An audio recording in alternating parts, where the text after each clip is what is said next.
तो बेसिकली आपने हाल ही में न्यूज़ में देखा होगा कि ट्रम्प ने जो है इस साल का जो G7 का समिट है, इस साल का G7 समिट होने वाला था यूएसए में, तो उसने जो है उसको पोस्टपोन कर दिया। पोस्टपोन के 2 वजह, एक तो कोरोना वायरस, ठीक है? बट कोरोना वायरस की वजह से पोस्टपोन होना वो नहीं है, क्योंकि कोरोना वायरस की वजह से तो ऑनलाइन पे फिर भी हो जाता था। बट उसने जो है पूरा समिट ही डिले कर दिया है, ठीक है? क्यों किया ऐसा? क्योंकि वो बेसिकली चाह रहा है कि इंडिया और रशिया, ये 2 कंट्रीज़ को अमेरिका चाह रहा है, ठीक है? कि वो G7 में जो है ऐड हो जाए, ठीक है? रिकॉर्डिंग चालू है, टेंशन मत ले, ठीक है? So Trump wanted India and Russia, these are the 2 countries to be included in G7। और जो यूरोपियन नेशंस है, ठीक है? जो यूरोपियन कंट्रीज़ है, 4 है, एक ब्रिटिश है, ठीक है? ब्रिटेन बेसिकली, फ्रांस, इटली और जर्मनी, ये 4 जो है G7 के पार्ट है। तो इनको चाहिए ऑस्ट्रेलिया और साउथ कोरिया। तो बेसिकली 4 नए लोगों की बात हो रही है एंट्री की इन G7। इसमें इंडिया के ऊपर तो सब लोग सहमत है कि इंडिया, ऑस्ट्रेलिया और साउथ कोरिया सब लोग मतलब ये चारों आ जाए। एंड रशिया के ऊपर थोड़ा-सा कंसर्न है। ठीक है? So this is the current news, ये करंटली न्यूज़ में था। ठीक है? तो ये न्यूज़ की वजह से ये जो अभी हम लोग जो पढ़ रहे हैं, ये पढ़ना थोड़ा हमारे लिए इम्पोर्टेंट है। ठीक है? जैसे मैंने बताया आप लोगों को जो भी क्वेरीज़ है बाद में पूछे। देखो मैंने टॉपिक स्टार्ट भी नहीं किया और आप लोग जो है टॉपिक के ऊपर क्वेश्चंस पूछने लग गए हो। तो इट्स नॉट फेयर, ठीक है? जो भी है ऐसा नहीं है, ठीक है? Do not give your perceptions right now. देखो कोई भी ना इंटरनेशनल रिलेशन की एक बात समझ लो, कोई भी किसी का परमानेंट दोस्त या किसी का परमानेंट दुश्मन नहीं होता। डू नॉट डू दिस, ठीक है? कोई भी जो है किसी का भी परमानेंट दोस्त या दुश्मन नहीं होता इंटरनेशनल रिलेशनशिप में। ये चीज़ दिमाग में डाल दो। ठीक है? Now let us proceed further. आपको समझ में आएगा कि क्या है, किस लिए क्यों लाना चाह रहे हैं, एवरीथिंग यू विल अंडरस्टैंड। एक बार टॉपिक में घुस जाए। टॉपिक चलते-चलते कोई बात ना करे, ठीक है? जैसे वैसे ही जैसे अगर मान लो मैं क्लास में पढ़ाऊँगा, तो क्लास में क्या जब मैं बोल रहा हूँ तब आप लोग बात करोगे क्या बीच में? और you will wait for the topic to get over and then you will ask your doubts. Same चीज़ यहीं पे भी करो। ऐसा है कि आप लोग लिखते हो तो आपको लगता है चलो बीच में ही लिख देते हैं। मैं बता नहीं पाऊँगा ना बीच में, आपका डाउट पीछे दब जाएगा फिर। ठीक है? So I will give you time, तब पूछना, तब तक आप शांति से सिर्फ सुनो। ठीक है? तो ये जो है ये हमारे न्यूज़ में था हाल ही में। इसमें आप लोगों को आज क्या-क्या पता लगेगा? What will get to know? देखो आज हम लोग सारे G7 समिट्स देखेंगे। G4, G6, G7, G8, G10, G11 सारे समिट्स देखेंगे। ठीक है ना? तो ये सब जो है ये सब आपको स्टैटिक जीके में क्वेश्चन में आएगा। स्टैटिक जीके का क्वेश्चन कैसे आता है? यूपीएससी में ऐसा पूछ लेंगे कि which of the following countries is not a member of G7। ठीक है? Is not a member of G7 के लिए आपको पता होना चाहिए ना कि कौन-कौन मेंबर है, तभी तो आप वो आइडेंटिफ़ाई कर पाओगे कि कौन नहीं है। ठीक है? तो आप लोगों के सीनियर्स हैं, वो लोग चैट में लिख सकते हैं ऐसे क्वेश्चन्स आपने देखे हैं कि नहीं। अब जो है ना ये सारे टॉपिक मिसेलेनियस में आते हैं। ये ना तो आपको हिस्ट्री में रहेगा, ना तो ज्योग्राफी में रहेगा, ना तो इकोनॉमिक्स में रहेगा, कहीं नहीं रहेगा। तो ये कहाँ के टॉपिक्स हैं? ये तो करंट अफेयर्स भी नहीं है कि G7 में कौन-कौन से कंट्रीज़ होते हैं। तो इसको बोलते हैं मिसेलेनियस जीके। तो मिसेलेनियस जीके के लिए हम लोगों को करंट अफेयर्स पढ़ना है। क्यों? क्योंकि मिसेलेनियस जीके ऐसा कुछ भी नहीं उठा के पूछ लेंगे। ऐसा नहीं पूछेंगे कि अफ्रीका में जो साउथ अफ्रीका है उसका वो कैपिटल कौन है, ऐसा कभी नहीं पूछेंगे। जनरली स्टैटिक जीके में से मिसेलेनियस चीज़ें तब निकाली जाती है जब वो करंट अफेयर्स में रहता है। जैसे अभी करंट अफेयर्स में G7 चर्चे में है, तो इसके ऊपर क्वेश्चन्स आ सकते हैं। ठीक है ना? तो अभी हम लोग आगे बढ़ते हैं। पहला जो जी समिट हम लोग देखेंगे दैट इज़ G4, ठीक है? G4 का G7, G20 इनसे लेना-देना नहीं है। It has nothing to do with G7 और G20, ठीक है? G4 क्या है? तो G4 के लिए थोड़ा बहुत आपको पता होना चाहिए यूएन के बारे में। यूनाइटेड नेशंस कितने लोग जानते हो? 1 दबाओ। How many people know about United Nations? Okay, so many of you know about United Nations. अब यूनाइटेड नेशन में 3 ऑर्गन्स होते हैं। यूनाइटेड नेशंस नहीं पता आपको? यूएन,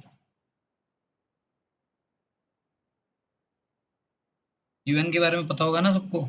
यस, तो यूनाइटेड नेशन जो है इसमें 3 ऑर्गन्स होते हैं। देयर आर 3 मेजर ऑर्गन्स, ठीक है? पहला ऑर्गन होता है उसका जनरल असेंबली, दूसरा मेन ऑर्गन होता है उसका सिक्योरिटी काउंसिल और तीसरा ऑर्गन होता है उसका इंटरनेशनल कोर्ट ऑफ जस्टिस। ठीक है? आपने इंटरनेशनल कोर्ट ऑफ जस्टिस भी सुना होगा, सिक्योरिटी काउंसिल भी सुना होगा और जनरल असेंबली भी सुना होगा। ठीक है? तो इनके बारे में हम लोग अलग दिन एक क्लास करेंगे, थोड़ा बहुत मैं आपको डिटेल में उतना नहीं जाऊँगा बट थोड़ा बहुत मैं आपको बताऊँगा। तो यूनाइटेड नेशंस जो होते हैं, यूनाइटेड नेशन की अगर हम लोग बात करें, लीग ऑफ नेशन जो फेल हो गया था 1945, उसके बाद इसको बनाया गया था। आज उसमें टोटल 195 नेशंस है, ठीक है। There are total of 195 countries in that, and उसका हेडक्वार्टर जो है वो न्यूयॉर्क यूएसए में है। मेन ऑर्गन जैसे मैंने बताया जनरल असेंबली, इसमें सारे के सारे कंट्रीज होंगे। All the 195 countries will be there as a part of general assembly, ठीक है। तो ये सारे जो जनरल असेंबली वाले लोग हैं, ये हर साल न्यूयॉर्क में मिलते हैं, इनका हेडक्वार्टर है ना न्यूयॉर्क में। इनका जो मीटिंग होता है जनरल असेंबली का, कौन से मंथ में? एवरी ईयर के सितंबर में। Every year September in New York they have their general assembly meeting, ठीक है ना। तो ये सब मैं क्यों जा रहा हूँ, मैं आऊँगा टॉपिक में, समझ में आएगा कि हम लोग इस पे क्यों बात कर रहे हैं, ठीक है। एक और करंट अफेयर्स का जो क्वेश्चन है, लास्ट ईयर मतलब 2019 का जो न्यूयॉर्क समिट हुआ, मतलब जनरल असेंबली का जो मीटिंग हुआ, उसमें वहाँ पे महात्मा गांधी का 150 ईयर्स का बर्थडे था ना लास्ट ईयर। तो लास्ट ईयर जो है महात्मा गांधी का वहाँ पे स्टैचू बनवाया गया, ठीक है। मतलब इनॉग्रेट किया, बनवाया गया मतलब इनॉग्रेशन हुआ उसका। तो ये लास्ट ईयर के पेपर में था, ठीक है। मतलब मेरे सीडीएस के पेपर में था।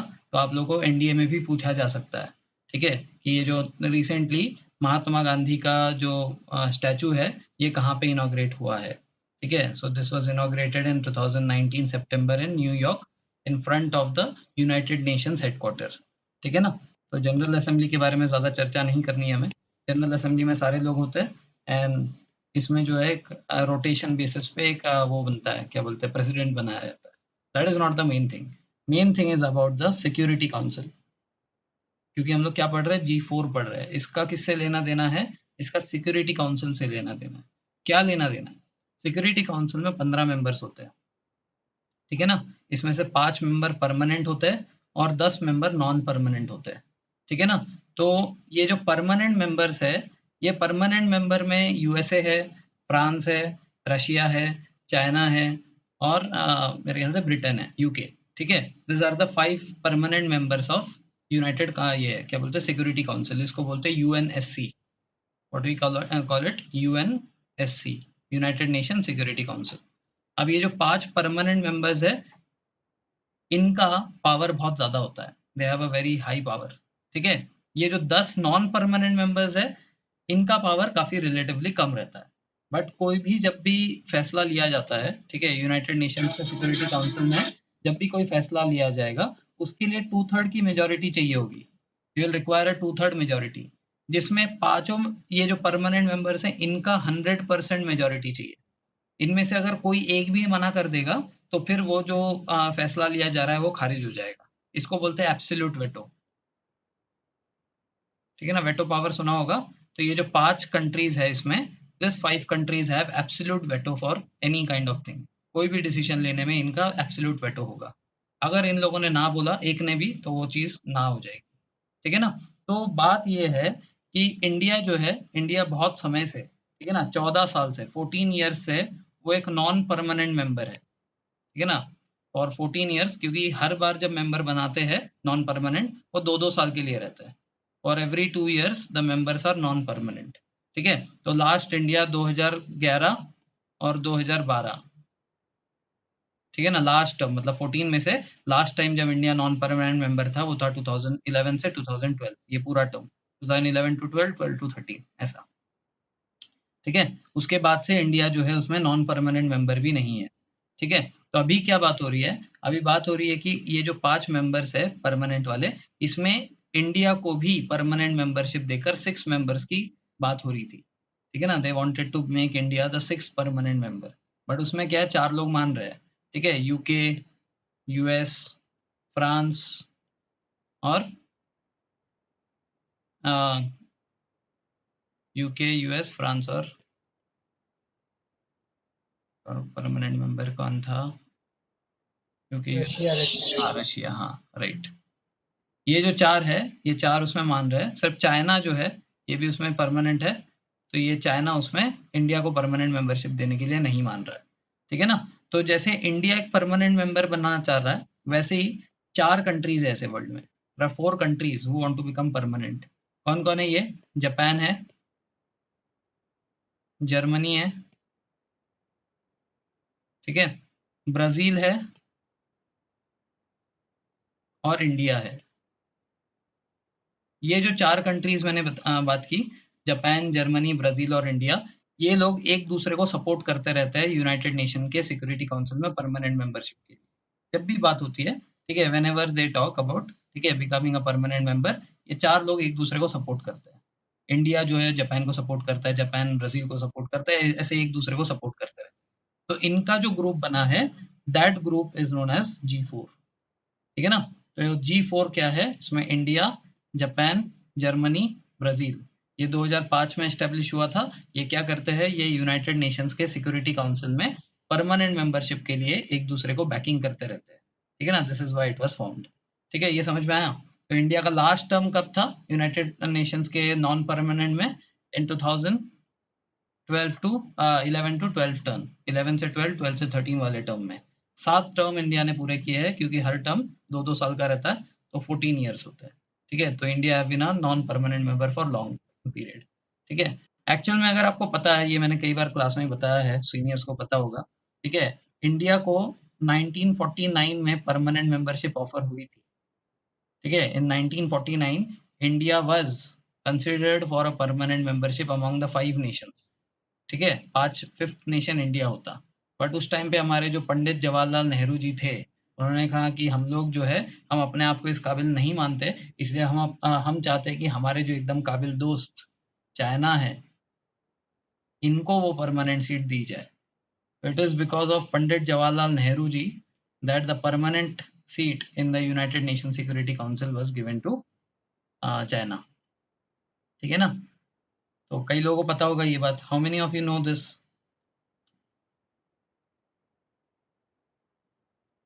यस, कई लोगों को पता था। Very good.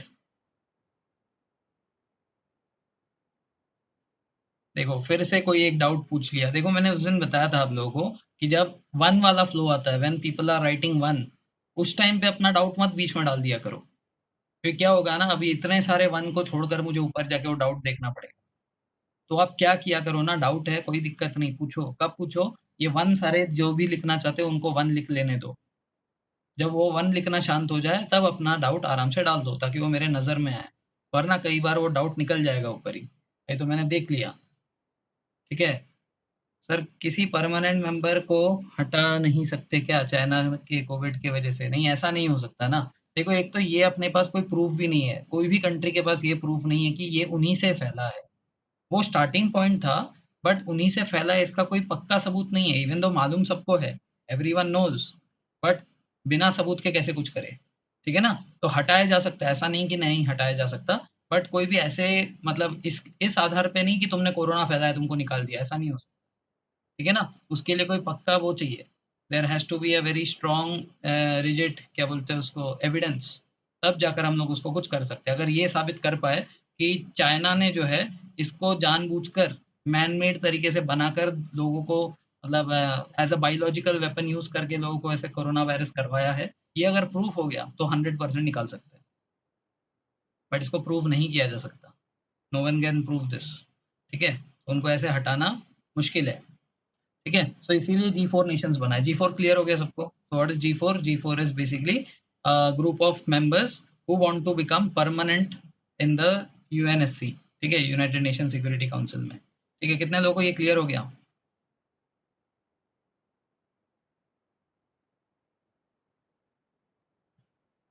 Okay. Now next is G6। तो देखो, ये जो G6 है, ये या G7 है, ठीक है? बट इसकी हम लोग हिस्ट्री देखेंगे। तो ये G6 था, ठीक है? इफ वी टॉक अबाउट क्या बोलते हैं, 1976, we talk about 1976, in 1976 this was G6, ठीक है? ये कैसे बनाया गया?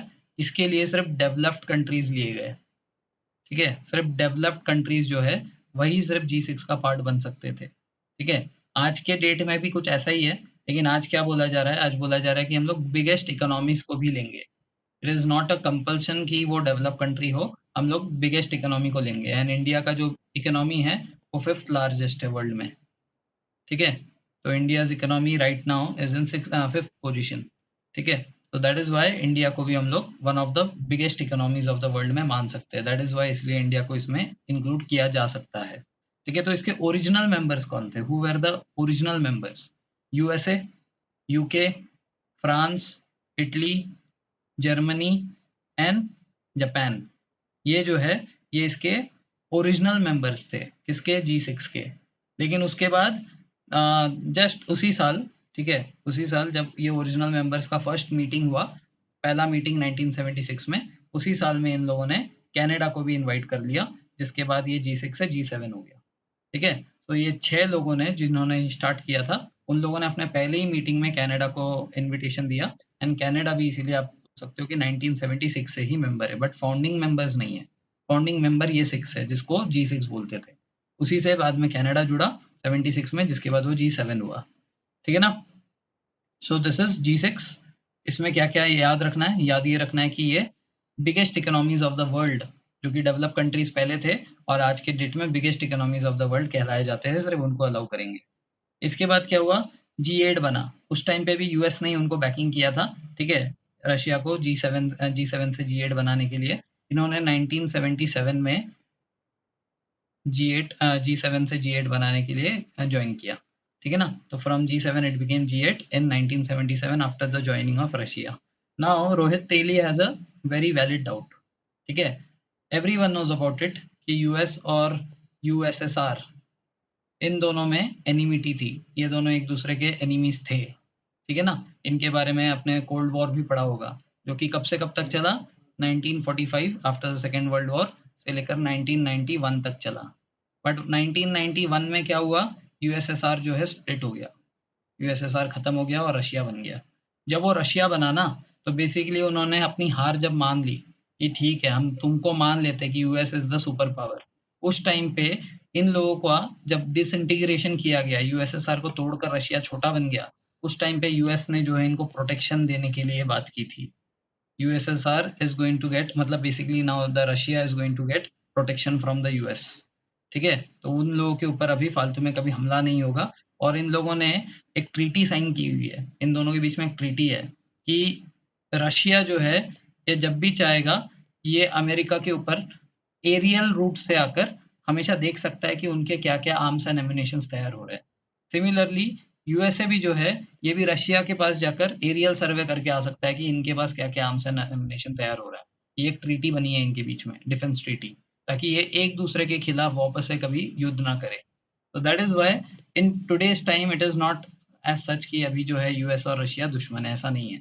इसलिए मैं कहता हूँ कि एक चीज हमेशा ध्यान रखना, इंटरनेशनल रिलेशनशिप में हर कोई एक दूसरे को फायदे के लिए यूज करता है। ठीक है ना? Everyone uses each other for their फायदा। तो इसीलिए यहाँ पे कोई परमानेंट दोस्ती नहीं होती, कोई परमानेंट दुश्मनी नहीं होती। ठीक है ना? तो 1997 में यूएसएसआर को इसमें जोड़ दिया गया, मतलब रशिया को इसमें जोड़ दिया गया। रशिया जो है 2013 तक G8 का पार्ट था। ठीक है ना? G8 के 2013 के मीटिंग में भी वो रशिया गया हुआ था। और G8 का जो अगला 2014 का मीटिंग है ना, ये रशिया में ही होने वाला था। बट क्या हुआ? 2013 में, इन 2013, रशिया ने क्या किया? क्रीमिया नाम की एक जगह है, there is a place known as Crimea, जो कि पहले यूएसएसआर का पार्ट था। ठीक है, it was a part of USSR, but जब ये टूट गया और रशिया बना, तो ये जो क्रीमिया है, ये बेसिकली यूरोप का पार्ट बन गया। It became a part of Europe. ठीक है ना? क्रीमिया, हाँ, यूक्रेन में है, राइट। तो क्या हुआ 2013 में? अब देखो, ये बात ऐसी है कि रशिया गिफ्टेड दिस पार्ट, ठीक है, Russia gifted this part two Europe. ये एक्चुअल में यूरोप को दिया गया, यूक्रेन को जो है दिया गया। ठीक है, Ukraine basically falls in Europe. तो ये एक्चुअल में उनकी तरफ से गिफ्ट था। 2013 में उन्होंने क्या किया? उनके ऊपर खुद अटैक करके क्रीमिया को छीन लिया। तो ये तो ऐसा हो गया ना, वो बोले कि ये तो हमारा ही पार्ट था। ठीक है ना? तो हमने ले लिया, तो क्या हमने गलत किया? बट क्या है, आप जो है किसी को गिफ्ट देते हो, 5 दिन बाद जाकर बोलते हैं अरे मैंने ही तेरे को दिया था, वापस ला चल। ठीक है, दूसरों को दिखाने के लिए मैंने तेरे को दिया था कि मैंने तेरे को गिफ्ट दिया, मेरा है, चल वापस कर। This was something like this. तो obvious सी बात है कि इससे गुस्सा आएगा ना यूरोपियन कंट्रीज को। और G7 में कितने यूरोपियन कंट्रीज है देख लो। How many European countries are there? 4 countries are there. कौन कौन से? एक अपना ब्रिटेन है, यूके, फ्रांस, इटली, जर्मन। ये चारों लोगों ने मिलकर आवाज उठाई कि हम लोग जो है रशिया को अब नहीं चाहते। ठीक है ना। तो इसीलिए 2013 के समिट के बाद 2014 से ही रशिया को कैंसिल कर दिया गया और उनको कोई लीगल नोटिस भी नहीं सुनाया कि हम तुमको निकाल रहे हैं। हुआ क्या, 2014 का जो समिट है वो रशिया में होना था, इन लोगों ने रशिया को इन्फॉर्म भी नहीं किया और उसको जो है उन लोगों ने ब्रुसेल्स बेल्जियम में कंडक्ट कर लिया। वहाँ पे ये 7 कंट्रीज़ गए और इन लोगों ने जो है बिना रशिया को इन्फॉर्म किए बेल्जियम में जो है अपना G7 का मीटिंग कर लिया। तो वहाँ से जो है आप समझ सकते हो कि G8 अगेन G7 में कन्वर्ट हो गया। तो इसका जो टाइमलाइन है, if you see the timeline of this, how is the timeline going on? 76 1976 it was 6 countries. In 76 itself Canada joined and became G7. 97 G8 बन गया after the inclusion of Russia. 2014 फिर से G7 बन गया after Russia went out and आज तक 2020 तक ये G7 ही है और इसके बाद ये G11 या तो G10 बनेगा। ठीक है, अब G11 या G10 क्यों बोला समझ में आएगा, समझो अब फ्यूचर क्या है।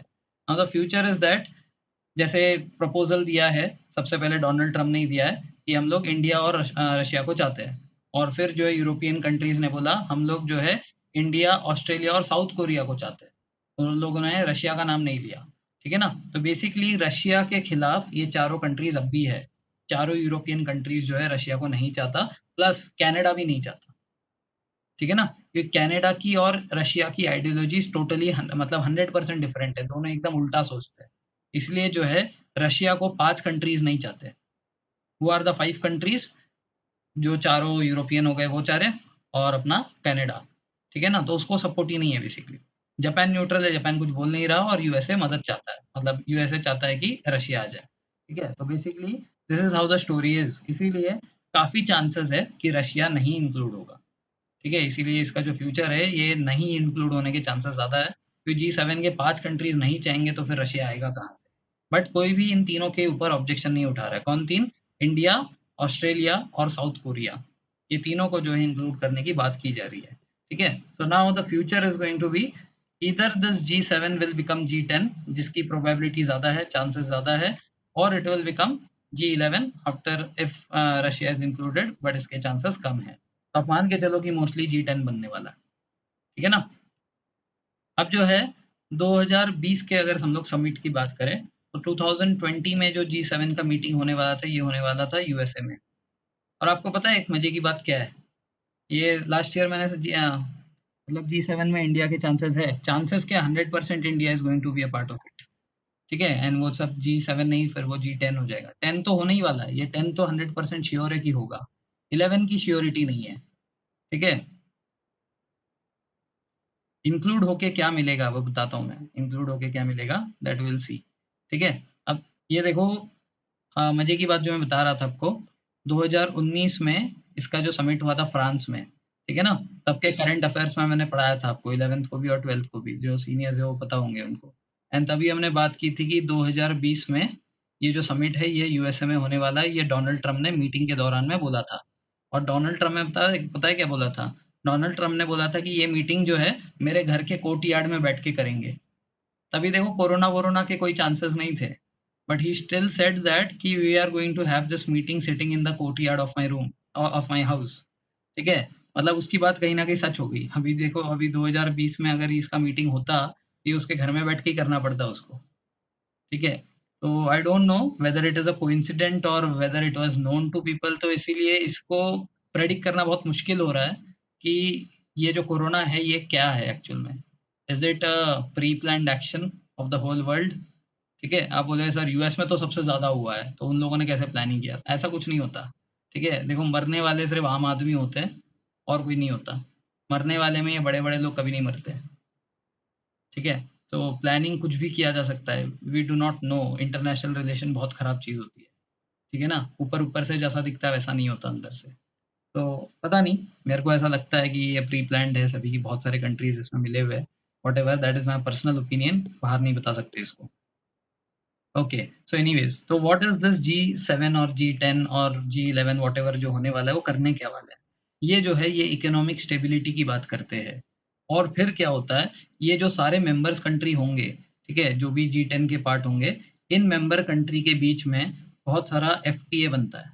What is FTA? Free trade agreement. Free trade agreement. इसका मतलब ये कि आपस में ये जो मेंबर कंट्रीज है, ये मेंबर कंट्रीज आपस में जब भी ट्रेडिंग करेंगे इम्पोर्ट एक्सपोर्ट, तो उनके बीच में जो क्या बोलते हैं मॉनेटरी पॉलिसीज है, जो कस्टम ड्यूटी लगेगा, जो इम्पोर्ट ड्यूटी लगेगा, जो टैक्सेस लगेंगे, ये काफी हद तक रिड्यूस रेट पे होता है, बहुत कम रेट पे होता है। तो क्या है कि इन तीनों कंट्रीज के बीच में जो इम्पोर्ट एक्सपोर्ट है वो काफी बढ़ जाता है, ठीक है ना? तो इससे जो भी कंट्री इसमें पार्ट रहेगा तो उन सभी को बेनिफिट होगा। तो India is not a part of G10, that means India आज यूके यूएस में या यूके में कोई भी सामान भेजेगा तो उसको उतना सस्ता नहीं पड़ेगा जितना इनके मेंबर कंट्रीज को पड़ेगा। तो इसमें जाने से हमारी इकोनॉमी में बूस्ट मिलता है, बिकॉज इम्पोर्ट एक्सपोर्ट की चीजें बढ़ जाती है, हमें बड़ा मार्केट मिलता है। हम as a one country can export the substances to 9 countries, ठीक है ना? आ रही बात समझ में? और 9 कंट्री से भी हमारे पास सामान आएगा, और उनसे जब सामान आएगा तो इंडिया उनसे टैक्सेस कम लेगा। जब हम लोग उनसे टैक्सेस कम लेंगे तो हम लोग के कंट्री में वो सस्ता माल बेचेंगे। आई बात समझ में? तो there is a lot of फायदा in being a part of this kind of communities, ठीक है? और भी ऐसे है, एफटीए जो है सिर्फ इन्हीं के बीच में नहीं, और भी ऐसे ऑर्गेनाइजेशंस है, ठीक है? इंडिया ने जैसे लास्ट ईयर एक छोड़ दिया था, जो चाइना ने एक बनाया था, आरसीईपी। ये भी ऐसे ही एक अग्रीमेंट था, फ्री ट्रेड अग्रीमेंट। इसके जो 16 मेंबर्स थे, 16 मेंबर्स के बीच में फ्री ट्रेड अग्रीमेंट था। इंडिया ने छोड़ दिया क्योंकि चाइना जो है बहुत ज़्यादा गुंडागिरी कर रहा था उसमें, इसलिए इंडिया ने नवंबर में इसमें से अपना नाम कटवा दिया। Can you please repeat? Repeat what? कौन सा पार्ट?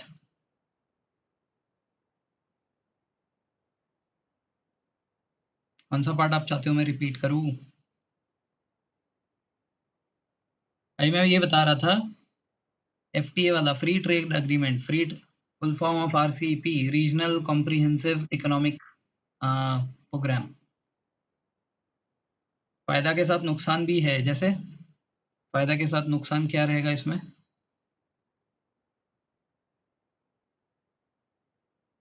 Less tax revenue. देखो लेस टैक्स रेवेन्यू, देखो कैसा है, पहले जो है मान लेते हैं फॉर एग्जांपल, आप जो बोल रहे हो मान लेते हैं कि पहले हमारे पास 10 सामान आ रहा था और उससे जो है गवर्नमेंट को टैक्स मिल रहा था, और ज्यादा बेनिफिट वाला टैक्स मिल रहा था, ज्यादा टैक्स मिल रहा था, टैक्स वाज मोर, ठीक है ना? अब लेकिन जब हम लोग उनको बहुत सारा छूट देंगे, बहुत सारा टैक्स उनके लिए कम कर देंगे, देखो फ्री नहीं कर रहे हैं, नाम एफटीए है उसका, फ्री ट्रेड अग्रीमेंट, हम लोग नाम से उसको एफटीए बोलते हैं, बट ये फ्री नहीं होता exactly, it is at less tax, ठीक है? टैक्स जो है ना कम रहता है। अब क्या होगा, वो लोग हमें 10 के बदले मान लेते हैं कि 100 प्रोडक्ट्स देंगे। अब आप सोचो, 10 प्रोडक्ट से ज्यादा टैक्स लेके फायदा है, या 100 प्रोडक्ट से थोड़ा थोड़ा टैक्स लेके बहुत सारा टैक्स हो जाएगा, इससे फायदा है? This is what the thinking is, ठीक है ना? तो फायदा ही होगा, नुकसान नहीं होगा, ठीक है? और एज अ कॉमन पर्सन को भी फायदा होगा। सर इंडियन कंपनी बड़े नहीं हो पाएंगे, नहीं ऐसा नहीं है, ठीक है? आप लोग जो है अभी आत्मनिर्भर सर भारत जो है अभी रिसेंटली न्यूज में है, that is why you are saying कि बाहर की कंट्रीज आएंगे तो इंडियन कंपनीज बड़े नहीं होंगे। ऐसी बात नहीं है, ठीक है? ये एक टॉपिक मैं आपको बाद में कवर करवाऊंगा, मैंने सीनियर्स के साथ कवर कर लिया ये topic, I will be talking about this, ठीक है? उसमें मैं बताऊंगा कि कैसे बाहर से सामान आने पे फायदा होता है। Will talk about this. Yes Akshay, कुछ बोल रहे थे आप? सर वो सामान आपने बोला कि चीप मिलेगा, मतलब वो उनका चीप सामान हमें मिलेगा या फिर हमें लो कॉस्ट में मिलेगा जो महंगा सामान है? लो कॉस्ट पे मिलेगा, चीप नहीं। Basically we will get the quality products at lower rate. अभी जैसे आईफोन जब अपने पास आता है तो बहुत महंगा आता है, और वही आईफोन जाकर आप यूएस में खरीदो बहुत सस्ता होगा, ठीक है? तो इंडिया आते आते उसका रेट कैसे बढ़ गया? तो it is because of the taxes and the custom duties and all those things. RCEP अलग चीज है, उसको हम लोग अलग से डिस्कस करेंगे, today it is not a topic, ठीक है? मैं सिर्फ आपको एग्जांपल दे रहा था कि किस तरीके से इकोनॉमिक स्टेबिलिटी के लिए ऐसे ग्रुप्स बनाए जाते हैं, ठीक है? आप उसमें घुस मत जाओ अभी। ओके।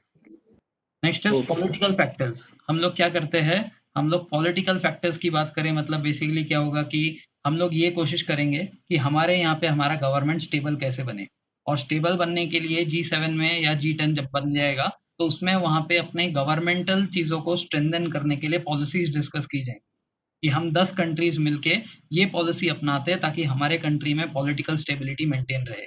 बिकॉज इतिहास गवाह है इस बात का, जिस कंट्री में पॉलिटिकल स्टेबिलिटी नहीं होती ना, कोई पार्टी इसको कंट्रोल नहीं कर पाता, उस कंट्री में मिलिट्री डिक्टेटरशिप आ जाती है, ठीक है? कोई कंट्री में अगर उनका पॉलिटिक्स बहुत वीक है तो क्या होता है ना, उस कंट्री में जो मिलिट्री है वो लोग जो है पॉलिटिशियंस को कैप्चर करने के बाद मिलिट्री डिक्टेटरशिप ले आते हैं। पाकिस्तान अपना खुद का पड़ोसी है।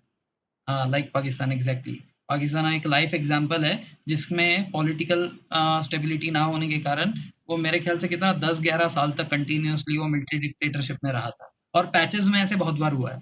ठीक है, कभी 3 साल के लिए, कभी 10 साल के लिए। ठीक है, परवेज मुशर्रफ जब था उसने छीन लिया था पूरा सत्ता। तो इस तरीके से होता रहता है। अभी नहीं है, अभी नहीं है ऐसा। ठीक है, अभी इमरान खान है ना उधर प्राइम मिनिस्टर, तो कैसे मिलिट्री डिक्टेटरशिप है। तो ग्रोथ ऑफ कंट्रीज इससे क्या होता है। पर मिलिट्री काफी टाइम उनको वो करती है। वो तो देखो कैसा है ना, इंडिया में मिलिट्री को बहुत दबा के रखा हुआ है, वहाँ पे उनकी जो सरकार है वो मिलिट्री की सुनता है। वैसे देखा जाए तो वो अच्छा है मिलिट्री की सुनना। हमारे यहाँ पे क्या है कि हम लोगों को बहुत ज़्यादा दबे रहना पड़ता है। ये एक्चुअल में इसीलिए किया गया है क्योंकि हमने बहुत बहुत सारे कंट्रीज़ देखे, देखा कि मिलिट्री को बहुत ज़्यादा पावर दिया तो वो सीधा पावर छीन लेता है। इसीलिए हमने मिलिट्री को बहुत कम पावर दे रखे है, जो ये भी गलत है। ठीक है ना? What India is doing this is also not very right. What Pakistan is doing, what it was doing, it was totally wrong, but what it is doing now, ठीक है, आज जो है, आज मिलिट्री के हाथ में बहुत ज्यादा पावर तो नहीं दिया रहा है, मतलब वो फिर भी उसकी बात सुनता है। ऐसा होना चाहिए इंडिया में भी। सर बट लास्ट पाकिस्तान के जो लास्ट प्राइम मिनिस्टर था, उनको उनकी मिलिट्री ने कुछ किया था। उनकी मिलिट्री ने ही कुछ किया था। हाँ, उसको मरवा दिया था ना, बेनज़ीर भुट्टो जो है उसको मरवा दिया था, उसके हस्बैंड को मरवा दिया था। वही तो मैं कह रहा हूँ कि बहुत ज्यादा पावर दे देने से भी ऐसा होता है। ठीक है, बट इतना पावर देना चाहिए कि हम लोग मिलिट्री की बात सुने। ठीक है, जैसे अभी देखो, आप देखोगे हमने कश्मीर एरिया में ना मिलिट्री के हाथ में खुली पावर दे रखी है। बोला कि अगर तुमको कोई अटैक करता है तो फिर तुम लोग जो है परमिशन का वेट मत करो। You have the power and authority to launch an attack on them. अब देखो कि अब आज हम लोग शांत नहीं बैठते।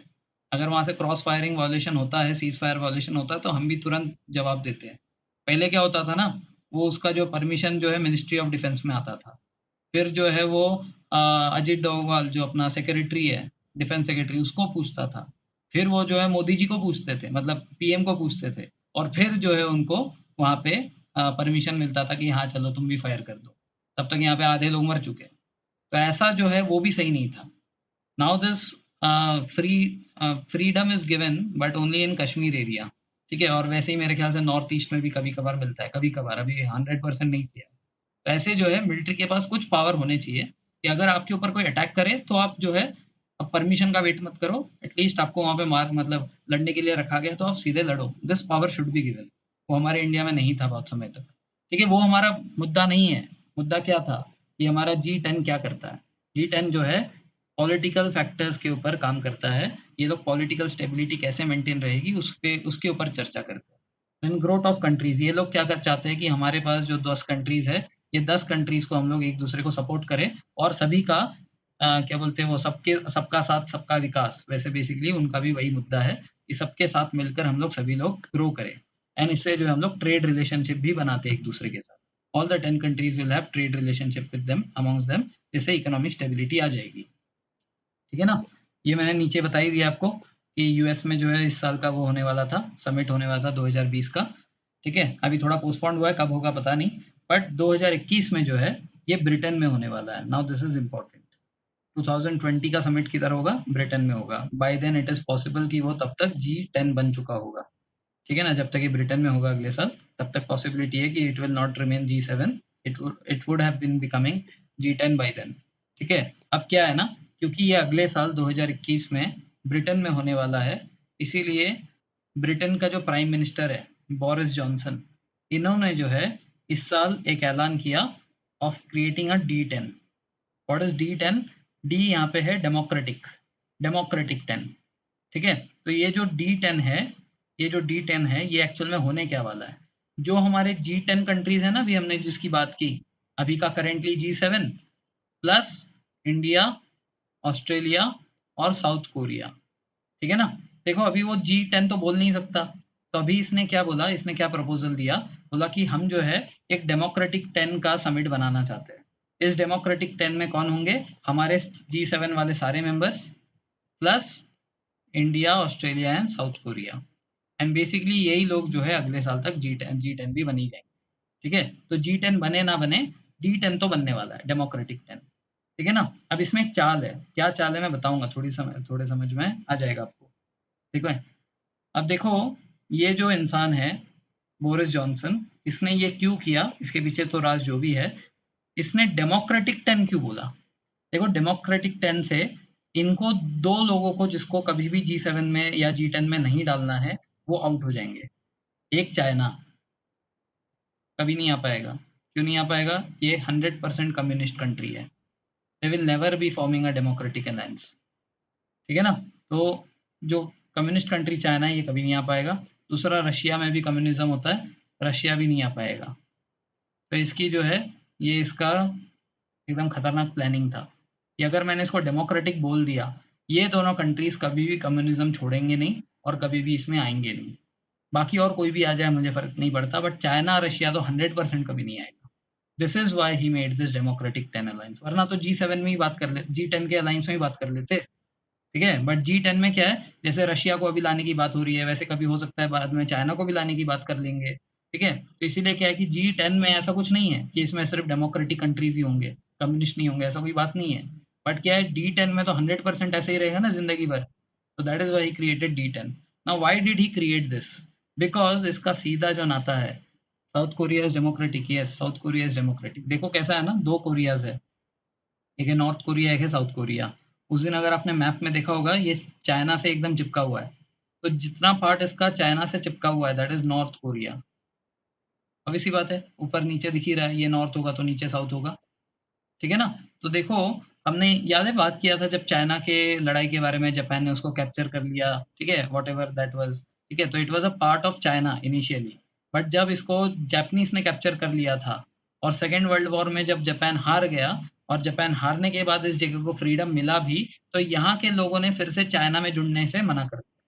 तो क्या हुआ, क्योंकि अब यूएस ने जापान को हराकर ये जो चाइना को फ्रीडम दिलवाया था, मतलब बेसिकली उनके एरियाज उनको वापस दिलवाए थे, तो चाइना और यूएसए इन दोनों ने मिलकर एक ट्रीटी साइन की थी।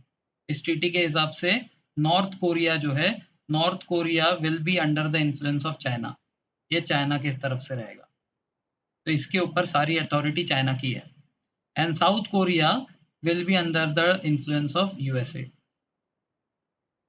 और यही कारण है कि नॉर्थ कोरिया और यूएसए की बनती नहीं है। ठीक है ना? नॉर्थ कोरिया का आपने सुना होगा ना, वो किंग जोंग ली जो भी है, ठीक है, किंग जोंग जंग, ये जो है यूएसए के प्रेसिडेंट के बारे में कुछ भी बोलता रहता है।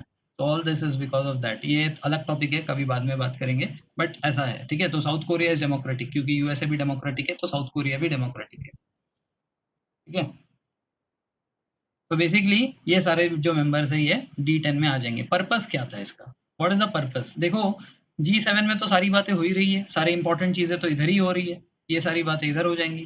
तो बेसिकली जो D10 का पर्पस है, अब डायरेक्टली तो बोल नहीं सकते, बट डायरेक्ट पर्पस ये है कि चाइना को खत्म करो, eliminate China. This is the direct purpose of D10। ठीक है ना? ऐसा क्यों हुआ, इसके पीछे राज ये है कि अभी जैसे 5G टेक्नोलॉजी आने वाला है, 5G is going to come. अब इसमें कौन सी बड़ी बात है, 3G था, फिर 4G भी आया, 5G आ रहा है, उसमें कौन सी बड़ी बात है? बहुत बड़ी बात है। 3G और 4G कुछ नहीं थे, ये सिर्फ अपग्रेडेड वर्जन ऑफ 2G था और कुछ नहीं था। ठीक है ना? 2G को थोड़ा सा अपग्रेड किया, थोड़ा स्पीड बढ़ाया, 3G हुआ, 3G का थोड़ा स्पीड बढ़ाया, 4G हुआ। बट ये जो 5G है, ये ऐसा माना जाता है साइंटिस्ट का कि ये मैन का सबसे बड़ा डिस्कवरी होगा। 5G is going to be the greatest discovery by man. Why? क्योंकि अभी आपने सुना होगा ना, आर्टिफिशियल इंटेलिजेंस आ गया है, IoT आ गया है। IoT सुना है किसने? IoT, some of you might know. जल्दी बताओ किसको पता है?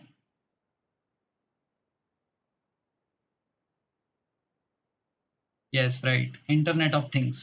सो what is internet of things? Internet of things से अब ऐसी गाड़ी बन जाएंगी। ठीक है, ये गूगल ने बनाया भी है ऐसा एक गाड़ी, ऐसा ही दिखता है, एकदम नैनो टाइप का दिखता है, एक छोटा मोटा ऐसा गाड़ी। इस गाड़ी में ड्राइवर नहीं है। ठीक है, आप आराम से जाके पीछे सीट पे लेट जाओ, बुक्स पढ़ो, कुछ भी करो। इसमें जो है जीपीएस सेट रहेगा और इस जीपीएस में बेसिकली आप मैप में फिक्स कर दोगे कि कहाँ जाना है और वो उस हिसाब से आपको लेके जाएगा। अब जब इसमें 5G टेक्नोलॉजी आ जाएगी ना, तो 5G भाई ऐसा है कि इसके नेटवर्क हर 100 मीटर्स पे होते हैं। Every 100 meter there will be its tower. ठीक है, अभी जैसा नहीं, ठीक है। अभी तो क्या है कि एक बिल्डिंग के ऊपर एक खंबा टांग दो और हो जाता है अपना 4G का काम, ऐसा नहीं होने वाला। 5G के जो टावर्स है वो 100 मीटर दूर दूर लगाए जाएंगे, इतने छोटे छोटे रेंज पे, ठीक है। अब इस दोनों टावर के बीच में जो भी एरिया कवर होगा, यहाँ पे एक टावर है, यहाँ पे एक टावर है, तो इसके जो फ्रीक्वेंसीज इन एरियाज में आएंगे, इसके बीच में आने वाले किसी भी चीज में हल्का सा भी मूवमेंट होता है, आपने हाथ में फोन पकड़ा है, आपके हाथ से फोन जो है, अगर अभी मान लो 45 डिग्री पे है, वो 45 डिग्री से मान लेते 30 डिग्री पे आ गया ना, वो भी इसके बीच में आ जाएगा। ये कैसे बता रहा है? बेसिकली दो टावर के बीच के जो फ्रीक्वेंसीज है, रेडियो सिग्नल्स है, ये उन रेडियो सिग्नल्स को कैच करता है। हाँ, हार्मफुल होगा वो हेल्थ के लिए, बट वो देखो अब कैसा है, हार्मफुल तो वैसे 4G भी है, अगर आप हार्मफुल की बात कर रहे हो, 3G spectrum, 4G spectrum are also harmful. 5G थोड़ा और हार्मफुल होगा, बट अगर आप उसके हार्मफुल के इंडेक्स को देखो तो 4G से थोड़ा सा ज्यादा है, और उसके बेनिफिट को देखो तो 4G वगैरह कुछ नहीं है उसके सामने। This is how it is, ठीक है ना। तो क्या है ना, ये हमें IoT में इतना मदद करेगा कि इसके बाद इंसानों की कुछ भी चीज में जरूरत ही नहीं पड़ेगी। आप सोचो, अगर आपके हाथ के फोन को वो ये बता सकता है कि 45 डिग्री से टर्न होकर 30 हो रहा है, तो आप सोचो कि रास्ते में चलते चलते सामने अगर एक कुत्ता भी आ जाएगा, होता है, जो भी सिग्नल्स होते हैं ना, सिग्नल से बहुत ज़्यादा रेडिएशंस होता है, ठीक है। रेडिएशन एक एक टूल आता है रेडिएशन मेजर करने का, ठीक है। जब आप फ़ोन कान के पास पकड़ते हो ना, उस टाइम पे आप उसका रेडिएशन चेक करोगे तो अलार्म बजेगा, एक रेड कलर का सिग्नल आएगा। तो रेडिएशंस हमारे लिए खतरनाक होते हैं, ये जो सिग्नल्स है, हमारे ब्रेन को थोड़ा बहुत हार्मफुल होता है, ठीक है। बट जो मैं बता रहा हूँ यार, इसलिए बीच में बोल रहा हूँ, बात मत करो, सुनो क्या कह रहा हूँ। तो कार चलाते चलाते सामने सामने से कुत्ता भी आ जाएगा, ठीक है ना, तो उसके इंटरनेट के रेडिएशन से पता चल जाएगा ना कुछ आ गया सामने, तो उधर इंटेलिजेंटली टर्न मारेगा। तो अब सोचो, अगर कार इतना इंटेलिजेंट बन जाएगा, वो आपके रास्ते को तो दिखा के ले ही जा रहा है, कोई दिक्कत नहीं है, सामने बीच में एक कुत्ता आ गया, वो अपने आप को रोक लेगा या साइड बदल देगा, कोई दूसरी गाड़ी चल रही है उसको भी जांच करके उससे भी दूर हो जाएगा। 100% इसमें एक्सीडेंट के चांसेस नहीं होंगे, 100%, बिकॉज इंसानों से गलती हो सकती है, मशीन से नहीं। तो इसीलिए जो है 100% जब आपके पास सेफ कार हो जाएंगे, आपकी इंश्योरेंस कंपनी बंद हो जाएगी। इंश्योरेंस किसका करेंगे? बोलेंगे गाड़ी को कुछ डैमेज ही नहीं होता, ठोकता ही नहीं है कभी कोई किसी को, तो इंश्योरेंस कंपनी बंद। आई बात समझ में? ये डेंटिंग पेंटिंग बिजनेस बंद, ठीक है। So all this things will go away जब जियो IoT आ जाएगा, हर चीज में इंटरनेट होगा। आप एलेक्सा को कुछ करने बोलोगे, वो तुरंत अभी भी कर ही रहा है, तब तो और स्मार्ट बन जाएगा। So this is something very very useful for everyone. सबसे ज्यादा इंपॉर्टेंट होगा ये किसी भी कंट्री के सिक्योरिटी पर्पस के लिए। आप किसी को भी, जिसके ऊपर आप स्पाई करना चाहते हो, किसी को भी कहीं पे भी बैठ के देख सकते हो, रिमोट सर्वर्स की तरह काम करेगा। You will be sitting here and you can see what is happening in US. Direct movements you will be able to see. By sitting in US, they will be able to see what is going on in somewhere else. Security purpose के लिए बहुत ही खतरनाक चीज होने वाली है ये, ठीक है ना। इसीलिए हर कंट्री चाहेगा ना कि उनके पास रहे। Every country will want this technology with them. अब क्या है, प्रॉब्लम कहाँ है? प्रॉब्लम इज दैट कि इसको बनाने वाले सिर्फ 3 कंपनीज है आज के डेट में। एक है नोकिया, एक है एरिक्सन,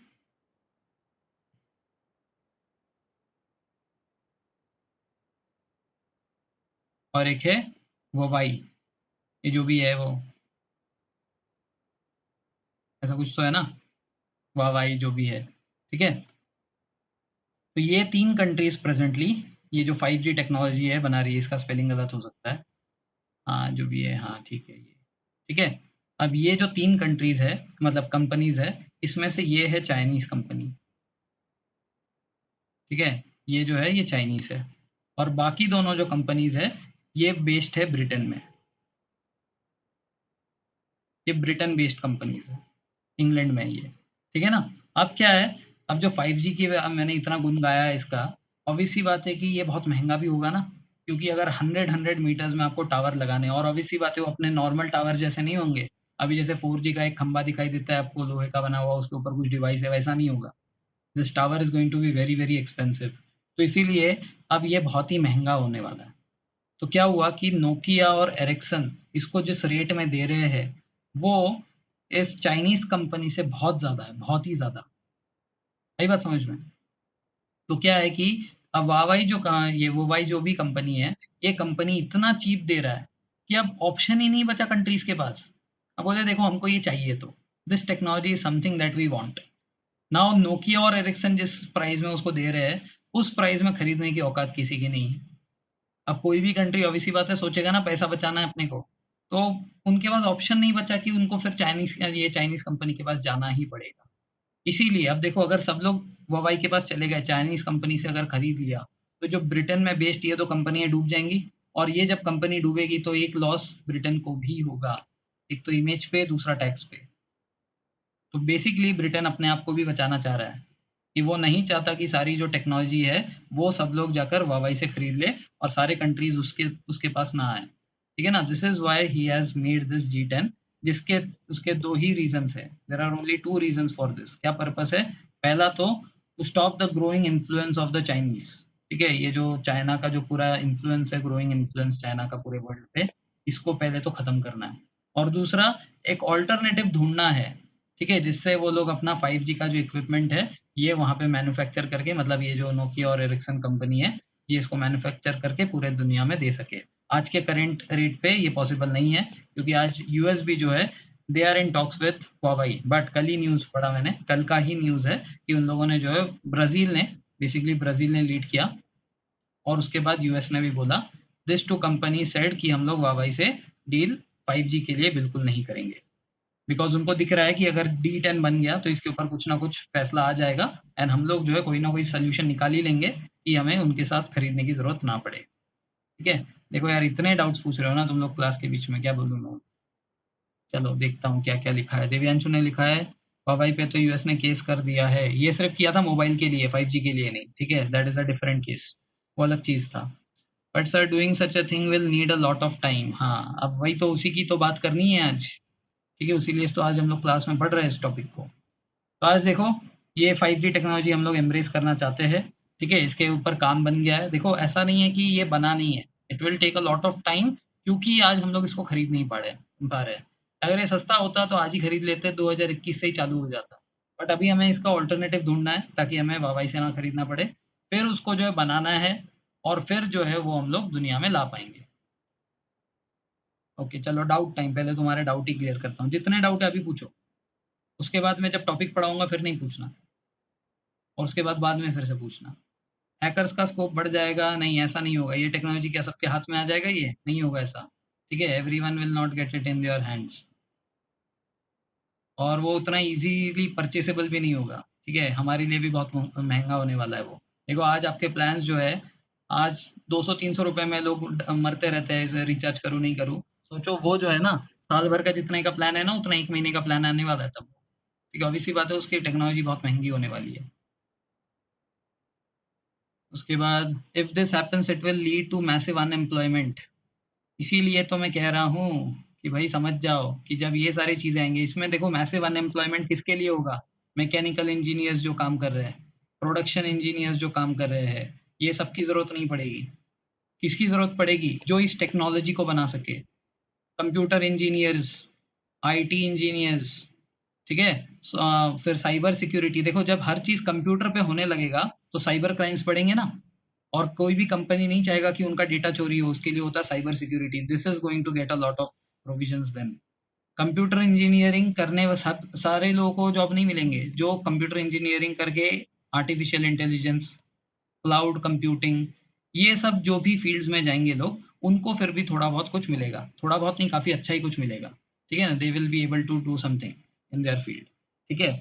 उसके बाद क्लाउड कंप्यूटिंग भी एक आ जाएगा, क्योंकि देखो अब क्या है, आपके 100 मीटर्स पे जब डेटा टावर्स है, तो यहाँ पे बहुत सारा क्लाउड स्टोरेज स्पेस बनेगा।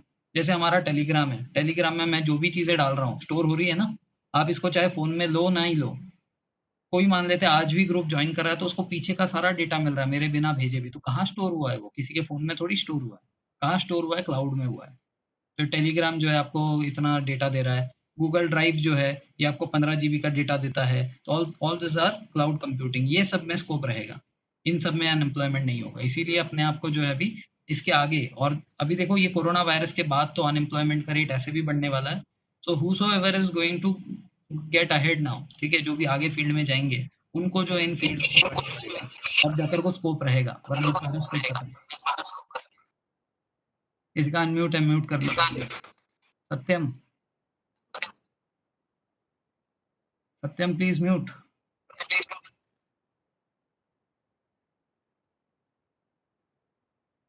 ओके, ठीक है। तो अनएम्प्लॉयमेंट की बात हो गई। उसी कंपनी यूएस सर्विस में एंटर करके, क्या लिखा है यार, ये हिंदी तो ढंग से लिख। उसके कंपनी यूएस सर्वर में एंटर कर, उसके सर्वर, क्या ही है, समझा नहीं मैं क्वेश्चन, इंग्लिश में लिख। चाइना सबकी इंफॉर्मेशन ले सकती है फिर बाय वाई, यस राइट। देखो इसीलिए तो कोई नहीं चाहता कि चाइना के कंपनी से डील करे। जैसे अभी जूम का हुआ था, उन्होंने जूम बनाया, लोग यूज करने लगे, उन्होंने डेटा चुरा लिया। तो क्या मतलब इसका फिर, इसीलिए कोई ट्रस्ट नहीं करना चाहता उनके ऊपर। तो people will really look for a thing which will be really quick to adopt. तो इसके फेल होने के चांसेस है, इसके फेल होने के चांसेस नहीं है, ठीक है। इसीलिए तो ये एक बहुत ही खतरनाक टेक्नोलॉजी आने वाली है। जब हमारे पास भी आएगा ना, परमानेंट मेंबरशिप से इसमें कोई फायदा नहीं है।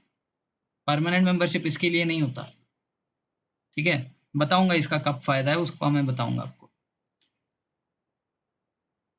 If this technology comes it will be mandatory और ऑप्शनल टू यूज। अब इसी बात है, आम जनता के लिए तो ऑप्शनल है, हमको थोड़ी किसी की वो करनी है, स्पाइंग थोड़ी करनी है हमें, ठीक है। जैसे आज 2G लो, 3G लो, 4G लो, किसी ने आपको थोड़ी मैंडेटरी कर रखा है। Huawei enter into US server, yes. अगर हम वो लोग खरीदते हैं तो obvious सी बात है वो लोग एंटर कर पाएंगे, ठीक है। इसीलिए तो नहीं खरीदना चाहता कोई। ये जो एरिक्सन है या नोकिया है, ये लोग सिक्योरिटी के मामले में काफी तगड़े हैं। ये लोग अपना इंफॉर्मेशन ऐसे फालतू में लीक नहीं करवाएंगे किधर, ठीक है। Huawei का फायदा मतलब भरोसा नहीं है। सो ये जो फ्यूचर है ये तो मैंने बता ही दिया। सबसे बड़ा एडवांटेज रहेगा रिमोट एग्जीक्यूशन का, कहीं पे भी बैठ के आप कुछ भी चला सकते हो, ठीक है। आर्टिफिशियल इंटेलिजेंस, सिक्योरिटी पर्पस, इन सभी में काम आएगा। इसका डिसएडवांटेज क्या है करंट डेट पे, इसका जो सेटअप कॉस्ट है वो बहुत ही ज़्यादा है, ठीक है, very very costly. And 100 meters पे इसकी प्लेसिंग करनी पड़ती है, ठीक है। तो कंपनीज तो मैंने आपको ऑलरेडी बता दिया कि क्या क्या है। ये 3 कंपनीज है। तो अभी देखो, चाइनीज कंपनी इसको सस्ता दे पा रही है। रीजन समझते हैं कि इसका महंगा क्यों होता है, दूसरे कंट्रीज में महंगा क्यों है। पहला तो इक्विपमेंट महंगा है, पहली चीज। दूसरा, इसका जो डेंसिटी है इंस्टॉलेशन का वो ज्यादा है, दूसरी चीज। अब ये दोनों चीज तो चाइना को भी लगेगा ही ना। अगर उसके इक्विपमेंट महंगे हैं तो ऑब्वियस सी बात है कि उनको भी महंगे इक्विपमेंट्स ही यूज करने हैं। अगर ये 100 मीटर्स पे लगाना है तो उनको भी लगाना है। तो बेसिकली यहाँ पे ऐसा कौन सा फैक्टर है जो कि वावाई का रेट कम करवा रहा है, वो है उनका लेबर कॉस्ट, ठीक है ना। लेबर कॉस्ट जो है, लेबर कॉस्ट काफी कम लगता है चाइना में, क्योंकि उनका पॉपुलेशन बहुत ज्यादा है। इसलिए एक काम नहीं करेगा तो बोलेगा ठीक है तेरी जरूरत नहीं, दूसरा आ जाएगा, ठीक है। There are many people who are unemployed. जहाँ पे भी ज्यादा पॉपुलेशन होता है वहाँ पे अनएम्प्लॉयमेंट रेट ज्यादा रहता है। इसका फायदा क्या होता है, इसका फायदा ये होता है कि जब हम लोग एम्प्लॉयज चाहते हैं, हमारे लिए लेबर्स चाहते हैं, लेबर में कोई अगर कम पैसे पे काम नहीं करेगा, उसको बोले तेरी जरूरत नहीं है। जो बेरोजगार था वो सोचता है कि भाई मेरे मेरे पास तो कुछ नहीं था, चलो मैं ही कुछ काम कर लेता हूँ, कुछ तो कमा लूंगा। एंड इसके वजह से जो है चीप लेबर मिल जाता है। तब देखो, अगर हम लोग चाइना की बात करें तो उसका पॉपुलेशन बहुत बड़ा है, इसलिए उसको जो है कॉस्ट इफेक्टिवनेस मिल जाएगा। तो आपको क्यों लगता है कि D10 में इंडिया को शामिल किया गया है, why do you think this. India में आके इसका मिसयूज हुआ तो जैसे, यस, इंडिया में जो है चीप लेबर है। तो अब देखो, what India is going to do, India का क्या प्लान होने वाला है। इंडिया का प्लान ये है, 2021 में हम जाकर, जब ये D10 का पहला समिट होगा ना, जब G10 का समिट होगा कहाँ पे, ब्रिटेन में, तभी D10 का पहला समिट भी होगा तुरंत G10 के बाद, ठीक है ना। तो D10 में इंडिया प्रपोजल ये देगा कि भाई देखो, नोकिया और एरिक्सन कंपनी जो भी काम कर रही है वो वावाई भी कर रहा है। सिर्फ आप लोग यहाँ पे बहुत महंगा काम कर रहे हो और इंडिया में आ जाओगे तो हम आपको सस्ता लेबर दिला देंगे, ठीक है। सस्ता लेबर आ जाएगा तो obvious सी बात है कि आपका जो प्रोडक्शन कॉस्ट है वो काफी घट घट जाएगा। एंड ये जो है वावाई के इक्विवेलेंट हो जाएगा। इसीलिए अभी बैंगलोर में ना बहुत ही बड़े बड़े जो इंफ्रास्ट्रक्चरल प्लेसेस बना के रखे हैं जो कि अभी लीज आउट नहीं हो रहे। They have created a lot of space, बहुत बड़ी जगह बनाई है, बट ये किसी भी कंपनी को नहीं दिया जा रहा। India has reserve this place कि हम जो है ये यूके से नोकिया को और एरिक्सन को उठाकर इंडिया ले आएंगे बैंगलोर में, ठीक है ना। एक बार ये दोनों कंपनीज इधर आ गई तो देखो एम्प्लॉयमेंट बढ़ जाएगा, यहाँ पे लेबर्स को जो है इजीली जॉब मिल जाएगा। ये जो हमारे इतने सारे लेबर्स हैं हमारे इंडिया में, देखो कोरोना वायरस की वजह से एक एस्टिमेशन भी लग गया कि हमारे इंडिया में बहुत सारे माइग्रेंट लेबरर्स हैं, तो इन सबको हम लोग लगा देंगे इधर इस काम पे, ठीक है। फिर हर जगह पे नेटवर्क सेटअप करना है, यहाँ पे तो इनकी कंपनी का हेडक्वार्टर वगैरह बनेगा, बट जहाँ पे भी आपको 5G टेक्नोलॉजी चाहिए, टावर्स लगाने हैं ना हर हर 100 मीटर्स पे, बहुत लेबर्स की जरूरत पड़ेगी। तो ये सारे जो लेबर्स हैं हमारे इंडिया में सस्ते मिलेंगे, जिसके वजह से जो है हमारे इतने सारे माइग्रेंट वर्कर्स जो हमारे थे, इनकी सबकी इतनी नौकरी चली गई, इन सबको भी फायदा हो जाएगा, ठीक है ना। तो it is the best time to bring those companies here. पहला फायदा ये था, ठीक है, कि एम्प्लॉयमेंट रेट बढ़ेगा। दूसरा, इंडियंस को तो इससे फायदा मिलेगा ना, इंडियंस को जो बाकी कंट्री को हम लोग बेचने वाले हैं, इंडिया में तैयार होगा तो हम लोग बाकी कंट्री को बाहर बेचेंगे, बट इंडिया में ही जब ये बिकेगा तो हम लोगों को तो कॉस्ट सस्ता पड़ेगा ना। इट विल बी क्या बोलते हैं, cheaper than the rest of the country, rest of the countries, अगर ये हमारे इंडिया में ही मैन्युफैक्चर होकर इधर ही अगर इसके प्रोडक्ट सेल होते हैं तो, क्योंकि हम लोगों को इसमें देखो, हमारी इंडियन गवर्नमेंट इंडियन के लोगों से ही तो प्रॉफिट नहीं कमाएगी ना जितना बाहर से कमाएगी। तो अब इसी बात है, इंडिया में ही मैन्युफैक्चर होने से हमारे लिए, ठीक है, इंडियंस के लिए 5G टेक्नोलॉजी बाकी कंपैरेटिवली, बाकी वर्ल्ड से कंपैरेटिवली सस्ता हो जाएगा, ठीक है ना। ये है हमारे लिए एज ए इंडिविजुअल का फायदा, ठीक है ना। दूसरा, इंडिया के लिए और क्या फायदा है, जब हम लोग यहाँ से इस प्रोडक्ट को बाहर बेचेंगे तो हमारा एक्सपोर्ट बहुत बढ़ जाएगा, तो एक्सपोर्ट का जो है उसका जो रेट है वो काफ़ी बढ़ेगा। मैं वही कह रहा हूँ कि देखो, जैसा है साइबर क्राइम की आप बात कर रहे हो कि साइबर क्राइम काफ़ी बढ़ जाएगा, इट इज़ नॉट दैट कि ये हर एक इंडिविजुअल को मिलने वाला है, ठीक है। ऐसा नहीं है कि सबको जो है हर एक इंडिविजुअल को बोलेंगे ये ले 5G का सिम ले, ऐसा नहीं होगा। इतना आसानी से नहीं मिलने वाला ये सबको, ठीक है ना। और इंडिया और चाइना में क्यों चीप लेबर है, क्योंकि पॉपुलेशन ज़्यादा है, बताया तो। पॉपुलेशन, अभी तो इसके बारे में पूरा डिस्कशन किया हमने। यस, ठीक है। सो क्या है कि अगर इंडिया में ही आ गया तो हमारे पास, अब देखो इसको लाएगा क्यों इंडिया में आएगा, देखो ये कंपनीज है जो बना रही है, नोकिया हो गया, एरिक्सन हो गया, ये कंपनीज है जो कि इसको बना रही है, ठीक है ना। अब देखो 4G का जो डेटा है, इसको बनाने वाले कंपनीज भी यही लोग हैं, नोकिया, एरिक्सन, वावा, यही लोगों ने बनाया है 4G। बट ये जो 4G है, हम लोग किसका 4G यूज कर रहे हैं, जियो का, रिलायंस का, वोडाफोन का, ठीक है, वोडाफोन आइडिया आज एक ही है, और एयरटेल का।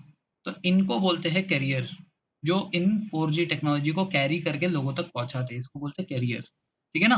तो अब देखो, इंडिया में कैरियर भी तो चाहिए, अगर इंडिया में आपको 5G लाना है तो ये कंपनीज तो किसको बेचने वाला है, ये कंपनी आके नोकिया आपके दरवाजे पे खड़ा होकर नहीं बोलेगा कि 5G चाहिए क्या, वो किसको बेचता है, वो बेचता है कैरियर को। तो अब ये इतना एक्सपेंसिव सेटअप है, इस एक्सपेंसिव सेटअप को खरीदने के लिए हमारे पास कोई है क्या? यस, हमारे पास सिर्फ एक ही इंसान है। कौन है वो है अपना रिलायंस जियो, ठीक है, क्योंकि इसी इंसान के पास बहुत सारा पैसा है जो कि 5G टेक्नोलॉजी में इन्वेस्टमेंट कर सकता है। एयरटेल आज स्टेबल नहीं है, चल रहा है किसी तरह से तो चल पा रहा है। वोडाफोन और आइडिया तो अभी बैसाखी पे चल रहे हैं, एक दूसरे को पैचर लगाया है, दोनों ने एक दूसरे का कंधे कंधे पे हाथ रख के चल रहे हैं। ये जो है कभी भी बंद हो सकता है, तो ये लोग तो बिल्कुल भी एंटर नहीं करने वाले 5G में, दिस इज गॉन। एयरटेल के भी चांसेस नियर फ्यूचर में कम है। तो आज जो हमारे पास लेके आ सकता है और जिसका काफ़ी ज़्यादा मार्केट शेयर है, अभी रिसेंटली न्यूज़ आई थी कि ये पता है आपको, ये जो है अभी इंडिया में तो नंबर 1 है ही, वर्ल्ड में नंबर 2 है, ठीक है। Reliance Jio is number 2 in the world. आई बात समझ में? तो इसीलिए मैं अभी से आपको कह रहा हूँ कि जितने लोग अभी भी ये आइडिया, वोडाफ़ोन वगैरह पे हो ना, स्विच कर लो, ठीक है। क्यों कर लो? क्योंकि यही फ्यूचर है। अब क्यों फ्यूचर है, इसके ऊपर भी एक स्टोरी है। स्टोरी मतलब बेसिकली देखो क्या है ना, धीरूभाई अंबानी जी बहुत दिमागदार थे, उससे भी दिमागदार उसका बड़ा बेटा ये क्या बोलते हैं, मुकेश अंबानी जी है। क्यों? अब देखो, मोबाइल टेक्नोलॉजी इन इंडिया की अगर आप बात करो, जब जियो आया उस टाइम पे उसके पास कौन कॉम्पिटिटर्स थे? बहुत सारे थे, ठीक है ना। आधे तो इसमें से बंद हो गए।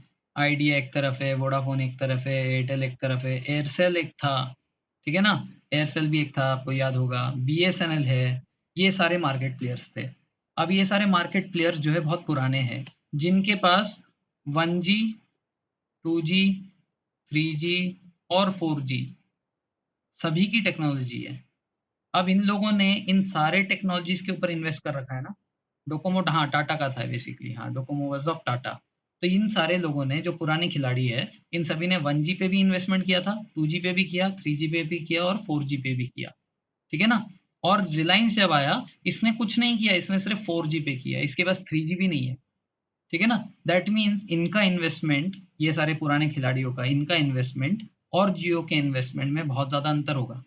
क्यों? इन लोगों ने इतने सारे चीज़ों के ऊपर पैसा खर्च किया है और बल्कि इसने सिर्फ़ एक ही चीज़ पे ऊपर पैसा खर्च किया है। अब हाँ, ठीक है ना, इन लोगों ने तो इन सब पे तो बहुत पहले कर लिया ना, बहुत पहले नहीं होता। 1G, 2G, 3G आज की डेट पे भी चलते हैं ना। 1G क्या है? आपका टेलीफ़ोन, मतलब आपका लैंडलाइन कनेक्शन आज भी चलता है। कुछ लोगों के पास 2G आज के डेट पे भी है। Many people are using 2G even today. 3G भी चलता है। मेरे पास ये एक फ़ोन है जिसमें 4G नहीं है, 3G है, 3G भी चलाया जा रहा है। इसका मतलब they have to maintain 1G, 2G, 3G as well as 4G। इसके लिए इनका खर्चा बहुत ज़्यादा है। व्हेreas जियो ने ऐसे टाइम पे एंटर किया मार्केट में जब उसके पास सिर्फ़ और सिर्फ़ 4G है। आई बात समझ में? तो अब ये लोग, ये जो पुराने खिलाड़ी है, ये लोग एक नए टेक्नोलॉजी 5G के ऊपर इन्वेस्टमेंट कर ही नहीं सकते, पैसा ही नहीं बचा इनके पास। सारा का सारा पैसा इन लोगों ने इन सारी चीज़ों को मेंटेन करने में लगा दिया। जियो का व्हेreas कोई पैसा इन सबको मेंटेन करने में गया ही नहीं। और इसने ना 4G के लिए फाइबर नेटवर्क यूज़ किया। He was the first to bring fibre technology in India. ठीक है ना?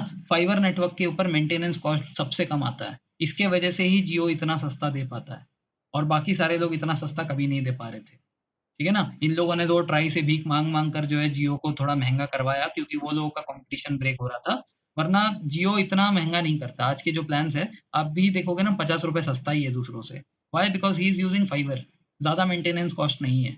इसीलिए इसी के पास एक अच्छा स्कोप है जो कि 5G का कैरियर बनेगा इंडिया में। और इसने 5G का स्पेक्ट्रम खरीद के रखा हुआ है ऑलरेडी। इसने उसके ऊपर ऑलरेडी इन्वेस्टमेंट कर दिया है कि जब 5G इंडिया में आएगा, so I will be the first one to buy 5G। ठीक है ना? जियो का 2G सिम नहीं है। किसने बोला 2G की सिम है?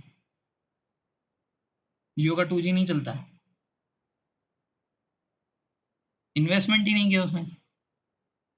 फर्स्ट 3 मंथ्स क्या? अरे भाई, मैंने तो उसका फर्स्ट मंथ में ही खरीद लिया था जब वो निकला था ना 2016 में। 2016 में सितंबर में निकला था। सितंबर से मेरे पास सिम था और मेरे ख्याल से वो 3 महीने कर के उसने तो 6 महीने तक फ्री दे दिया था मेरे ख्याल से। ठीक है? So Jio does not have 2G, it has only 4G for now and 5G का भी उसने जो है वो लीज़ पे ले रखा है। तो he is going to have that. ठीक है? तो ऐसा है। तो इसलिए जो है हमारे पास क्या-क्या है, what India has, we have a investor. ठीक है? इंडिया के पास क्या-क्या है? इंडिया के पास बड़ा इन्वेस्टर है। ठीक है? कहाँ गया वो पॉइंट? हाँ, हमारे पास बड़ा इन्वेस्टर है, पहली चीज़। दूसरा, हमारे पास हमारे पास बहुत सारे स्किल्ड लेबरर्स हैं क्योंकि हमारे पास इंजीनियर्स की तो भरमार है। ठीक है? सभी को इंजीनियरिंग करनी है तो स्किल्ड लेबरर्स भी हमारे पास मैन पावर है। तो इंडिया में लेके आएँगे तो चीप लेबर तो मिलेगा ही मिलेगा। चीप लेबर के साथ स्किल्ड मैन पावर मिलेगा जो कि इन टेक्नोलॉजी के बारे में कुछ जानते होंगे, उसमें रिसर्च कर पाएँगे एंड बड़ा इन्वेस्टर रिलायंस भी है। जिसकी वजह से हमारे यहाँ पे जो रेट ब पड़ेगा इनको, ठीक है? ये एरिक्सन को और क्या बोलते हैं, एरिक्सन को और ये नोकिया को, इन दोनों को जो है, इन दोनों को यहाँ पे इतना सस्ता मिल जाएगा जो कि चाइनीज़ हुआवेई से काफ़ी कंपैरेटिव रेट होगा और उसके बाद जो है पूरी दुनिया को फ़ायदा मिलेगा। तो बेनिफिट टू द वर्ल्ड क्या है? What is the benefit to the world? Cheaper 5G technology available to the rest of the world also and elimination of Chinese monopoly. सबसे बड़ा पॉइंट तो ये है कि हम चाइनीज़ को एक तरीके से खत्म कर देंगे। क्योंकि हमने अगर 5G में दूसरे कंट्रीज़ में चाइना को नहीं पहुँचने दिया, तो भई 5G तो सबसे बड़ा टेक्नोलॉजी है ना पूरी दुनिया में। ठीक है? तो चाइनीज़ का वाई-फाई कोई अगर खरीदेगा ही नहीं और सब लोग अगर नोकिया से और क्या बोलते हैं एरिक्सन से खरीदेंगे और इनके वाई-फाई को सिर्फ़ इनकी खुद की कंट्री यूज़ करने लगेगी, तो भई इनका मोनोपोली पूरा खत्म हो जाएगा। ये बात समझ में? ठीक है? ये है हमारे दुनिया के लिए बेनिफिट। इंडियंस के लिए बेनिफिट क्या है? 5G टेक्नोलॉजी हमें सस्ता मिलेगा। फॉरेन डायरेक्ट इन्वेस्टमेंट का स्कोप काफ़ी बढ़ेगा। देखो एफडीआई इज़ द बून। जब 1991 में हमारे कंट्री में सबसे बड़ा संकट आया था इकोनॉमिक, ठीक है? तब हमारे मनमोहन सिंह जी ने, उस टाइम पे वो फाइनेंस मिनिस्टर थे, मनमोहन सिंह एमएमएस, ठीक है? इन्होंने जो है एफडीआई इंडिया में इंट्रोड्यूस किया था और इंडिया की इकोनॉमी को फिर से खड़ा किया था, ठीक है? जिन लोगों ने वो पढ़ा था ना हमने एलपीजी, याद है? 11th में नहीं, 12th में और उसके पास्ड आउट वालों को मैंने पढ़ाया था। याद आ रहा है हमने वो इकोनॉमिक रिफॉर्म्स पढ़े थे, ये पढ़ते वक़्त क्या बोलते हैं 5 ईयर प्लान्स पढ़ते वक़्त बताया था आप लोगों को। 5 ईयर प्लान पढ़ाते वक़्त बताया था ना एलपीजी, लिबरलाइज़ेशन, प्राइवेटाइज़ेशन। लिबरलाइजेशन। हाँ, राइट। तो उस टाइम पे हमने पढ़ा था ना एफडीआई कितना इम्पोर्टेंट होता है। ठीक है। हाँ, तो एफडीआई मिलेगा हमें। Greater share in tax for the government. अब देखो, गवर्नमेंट के लिए तो एरिक्सन,